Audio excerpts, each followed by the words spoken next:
nyuma yuko mbavumbuye ko iyo ngize emotions be creating amakuru ndetse bikanaba somehow negative na I'm an emotional guy. I'm an emotional guy ariko namenye agatege ko kumaneuveringa, so when iyo nzanye ama story involving mama wanje involving famille cyangwa se involving aho navuye naho ndi, that's I think na realizing that that's when I get emotional, so izo stories zanzisigara na nyine ziba negative. No. Izo stories zanzisigara nyine cyangwa nziganirize ngacita one on one ariko nabo zangerageza sinzi ibyo. Honestly, I'm an emotional guy. Cyo ntabwo nagihisha.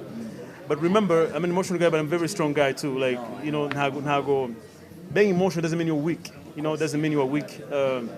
But yeah, I think I answered. I think we want to share kabiri. Ngo uke muri kazaneza kuri YouTube channel ya Official Cause n'ungwanyu iradukunda. Jiva ngo kubaza kubyumva rero uwo n'umuhanzi The Ben dukunda cyane tumenshi cyane. Aho ngaho rero The Ben emotion yavugaga cyangwa se amaranga mutima yavugaga. Ubundi The Ben muramuzi ko ari umuhanzi nyine cyane mu Rwanda.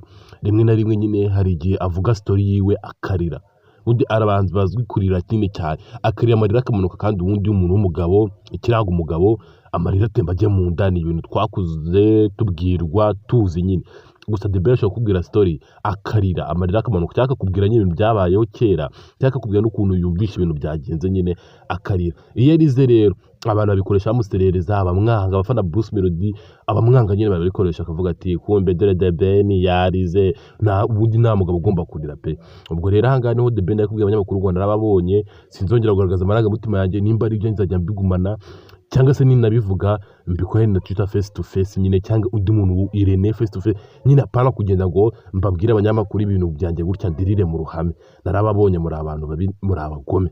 Ubwo rero abantu bagiye badasobanukirwa ikintu anga yashaka kuvuga ni cyo yashaka kuvuga. The Ben ntabwo azongera kubona yarize, nibyo yarize cyangwa se n'icyo mwamubonye ari kurira ari kubyicuza nabyo ntabwo azongera kubikora. Abanyamakuru inkuru ziravugwa cyane, ashobora ari n'akantu gato kabaye bagahita bakagendera kuri ako bavuga ati The Ben urira se, undi nta mugabo ugomba kurira pe. Ubwo rero niyo mpamvu The Ben yahiye avuga ati sinzongera kugaragaza amarangamutima yanjye cyangwa se emotion zanjye nzereka abanyamakuru cyangwa se n'abakunzi banjye.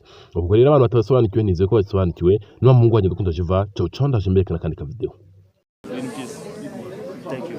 Tiger, congratulations on the new group. Nashakaga mbere na mbere kugushimira. Thank you. Wowe na Bruce Melody mwaduhaye performance nziza nkuko ndetse mwavuze ko ari amateka adasanzwe kuri music industry muri rusange. Icya mbere abafana bakurikiye igitaramo kuri social media na live streaming bibajije cyane kuri style ya performance.